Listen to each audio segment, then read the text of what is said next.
Coucou, bienvenue sur le premier épisode de mon podcast It's Time.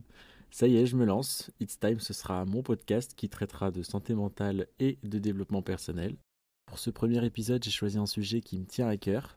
Donc j'espère qu'il vous plaira et si vous remarquez quoi que ce soit qui vous dérange ou que vous pensez que je peux améliorer, n'hésitez pas à commenter ou à m'envoyer un petit message. Voilà, bonne écoute. Aujourd'hui, je veux qu'on parle d'un truc que je considère extrêmement important, mais dont je trouve qu'on parle pas assez dans nos sociétés, et c'est la confiance en soi. On va pas se mentir, ça arrive à tout le monde un jour de se sentir nul, de se dire qu'on n'est pas à la hauteur, qu'on vaut pas assez ou qu'on n'est pas capable de faire quelque chose. Et c'est ok, parce que c'est un sentiment humain et je pense qu'on passe tous par là un jour. Aujourd'hui, j'aimerais qu'on en parle un peu pour essayer de voir ça différemment et réussir à avancer, tu vois. La confiance en soi, on a souvent cette impression que c'est un truc magique, soit t'en as pas, comme si c'était un super pouvoir que seules certaines personnes avaient. Mais en vrai, on est d'accord que c'est pas du tout ça. La confiance, c'est quelque chose qui se construit. Directement, j'ai cet exemple cliché qui me vient en tête de c'est comme apprendre à faire du vélo. Mais le truc, c'est que c'est un super exemple, dans le sens où ça illustre bien cette idée de au début, t'as peur, tu galères, mais à force, tu finis par te comprendre, t'y arrives de mieux en mieux, t'avances et ça se fait tout seul. Le problème, c'est que souvent, nos pires ennemis, c'est nous-mêmes. Avec un peu d'introspection, on se rend parfois compte que le seul vrai obstacle qu'on a dans notre vie et qui menace notre évolution, c'est nous-mêmes. Que ça se traduise par la façon dont tu te parles à toi-même, les choses que tu te permets de faire, ou encore les peurs que tu t'as bien ancrées au fond de toi et qui te freinent beaucoup. Moi, je crois que tout commence par là. La façon dont tu te parles, c'est vraiment la clé. Tu sais, on passe notre vie à se parler dans notre tête, et la personne avec qui, sans t'en rendre compte, tu passes l'entièreté de ton temps, c'est toi. C'est comme si on avait un petit colocataire dans le cerveau qui adore nous parler sans cesse. Et franchement, parfois, il est relou ce coloc, on est d'accord. Ces moments où tu fais une erreur et direct, tu te dis, mais je suis trop nul, comment j'ai pu rater ça? La honte! Puis tu te rappelles de toutes les fois où t'as foiré et tard le soir, tu te repasses en boucle tous les moments où t'aurais dû dire quelque chose d'autre ou faire différemment. T'es incapable d'être content pour toi et même quand tu réussis, tu vois que le négatif et au final, tu finis bloqué dans cette boucle et ça mène jamais très loin. Mais franchement, si t'avais un ami qui te parlait comme ça, tu le garderais dans ta vie? Parce que moi, perso, vraiment pas. Alors pourquoi tu te parles comme ça à toi-même? Tu vois où je veux en venir? Ce que je veux que tu comprennes, c'est que cette façon dont tu te parles, ça reflète pas du tout qui t'es au fond. C'est juste une mauvaise habitude que tu as intériorisée. C'est un peu comme le programme que tu as installé en grandissant, peut-être parce que tu as entendu des critiques quand tu étais enfant, ou peut-être que la société t'a mis une pression de dingue pour être parfait et rentrer dans ces codes douteux qui mériteraient une sacrée mise à jour. Mais bon, on va pas rentrer dans les détails parce que ça mériterait carrément un autre épisode. Un exercice que tu peux essayer, c'est que la prochaine fois que tu te surprends en train de te dire un truc du genre je suis trop bête, je suis trop nul, des trucs comme ça, tu t'arrêtes et tu cherches pourquoi tu dis ça. Genre, c'est quoi ton argument? Qu'est-ce qui prouve que t'es trop bête ou que t'es trop nul? Imagine aussi que c'est quelqu'un d'autre qui te le dit en face. Comment tu réagirais? Est-ce que tu te dirais ah ouais, t'as raison, je suis vraiment genre trop nul? Non, je pense pas.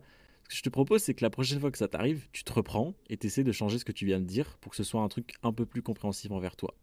Par exemple, quand tu te dis je suis trop nul, j'ai raté, la honte, essaie plutôt de te dire genre ok, j'ai fait une erreur, mais je vais apprendre de ça et c'est ok. Là, tu vas te dire ah ouais, mais c'est juste d'être dans le déni. Franchement, c'est pas du déni, c'est juste de la bienveillance envers toi-même. Parle-toi bien, comme si tu parlais à ton meilleur ami. Je pense pas que si ton meilleur ami venait pleurer dans tes bras car il a raté quelque chose d'important ou juste qu'il a manqué une opportunité en or, tu lui dirais ah ouais, tu t'es complètement foiré, c'est vraiment nul quoi. Je pense que tu comprends où je veux en venir. Soyez vos propres alliés, les gars, je vous jure que ça change la vie. Un détail à retenir, c'est cette voix négative que tu portes à toi-même, elle cherche pas à te détruire, loin de là. En fait, elle essaie de te protéger. Et c'est un peu une façon inconsciente que tu as d'éviter l'échec et de pas prendre de risques. Mais rester dans ta zone de confort, faut aussi que tu comprennes que c'est accepter dans un sens de rester coincé, tu vois. Tout ce que je veux, c'est que tu sois plus compréhensif envers toi, ok? Vu le temps que tu passes dans ta tête, autant que ce soit dans une ambiance sympa, tu comprends? Et puis, j'aimerais aussi qu'on parle un peu de la comparaison. Eh oui, on est tous tombés dedans à un moment ou un autre, et peut-être que certains d'entre vous encore aujourd'hui ne jurent que par ça, mais encore une fois, c'est ok. C'est quelque chose d'humain et ça se travaille.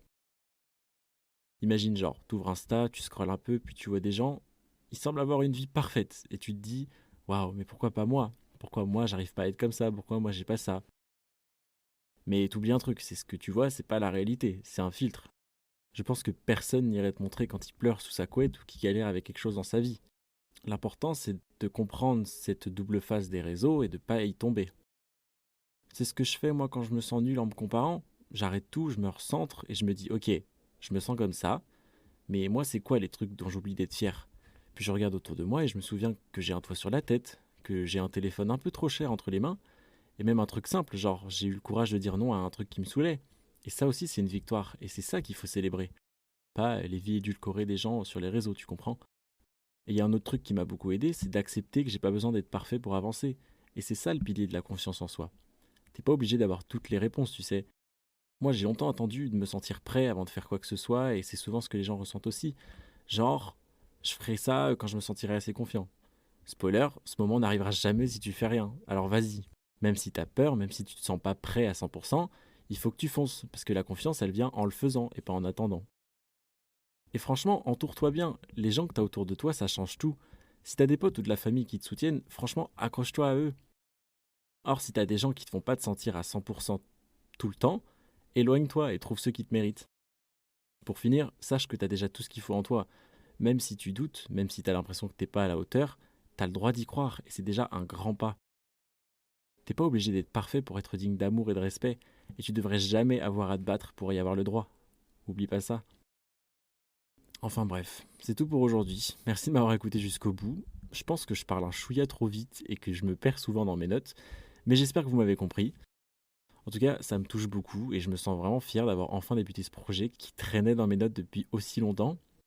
Et si cet épisode t'a fait du bien ou il t'a aidé, franchement fais-moi signe, partage-le, parle-en autour de toi, ou juste garde-le pour toi, ça marche aussi. N'hésite pas à commenter quelque chose ou même à m'envoyer un petit message si t'en as besoin. Mon Insta, il est sur mon profil. D'ici là, prends soin de toi, c'est important. Allez, bisous.